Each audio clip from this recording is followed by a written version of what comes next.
السلام عليكم ورحمة الله وبركاته. شيخة وحليا الشيخ عبد حرسي ساد ماشي uga jeedaanba wuxuu ka hadlaa falanqeeyaa oo si waliba hersara u falanqeeyaa muxuu ahayd xaalka Soomaaliya ilaa iyo dowladii farmaajo falanqeynayay. Marka hadda waxaad meesha u jeedaan wuxuu soo qaatay Xasan Sheekh iyo nin kaleeto oo madaxda oo Imaaraadka. Ciidanka aad u jeedaan meesha waa ciidankii Eritrea laga keenay joogay 5,000 ahaa ee laga hadli jiray wax badan ilaa dowladii farmaajo.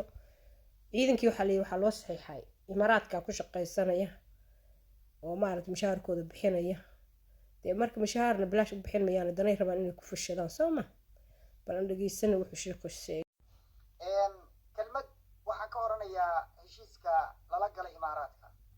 war Imaaraadku ma aha dawlad la mid ah dawladaha kale ee ajnabiga ah ee tirada badan ee aan la shaqaysano dalkana kula safaaradaha dawladahaas oo dhan inay si dadban ku baadargareeyaan oo si dadban ku walaaqaan mooyee si toos ah iyo ciidan baan rabnaa dawladda keliya oo tiraahda waa Imaaraadka. xasan shiikhow heshiiskan aad la gashay Imaaraadka waxa aad ku burburisay amnigii Muqdisho, waxa aad khatar gelisay dadka wax ah aqoon-yahanka culimada dadka wadaniyiinta oo hadli kara oo arrintaa ka hor imaan kara noloshoodii baad khatar gelisay. maxaa yeelay waxay ku bilaabayaan ikhtiyaalaad. waxaad khatar gelisay madax bannaanida Soomaaliya, waxaad khatar gelisay ciidamada badqabkooda. sheekh wuxuu ka wadaa yani ciidankan dadkan u socday dowladdan u socday adig ku soo adeegsanayaan ciidankii adiga aad lahayd adigu soo tababaratay baa lagugu dilhaya dalkaaga lagu burburinaya.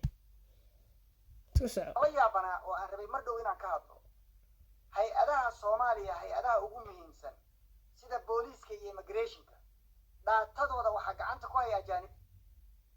immigrationka qof kasta oo Soomaaliya baasaboorkiisa iyo informationkiisa oo dhan waxaa gacanta ku haya Masar. hay-ad Misriya gacanta ku haysa. xasan Sheekh baa gacanta u geliyay. booliiskeena Sri Lanka isdhahaysan jiray beri hore goray sii daayeen anigu ma aqaan wax inta ku ogaa intaas ah. wax badan oo aan ka aamusannahay oo musiibo ah xalane waxa ka jira xasan Sheekh baa dhalay.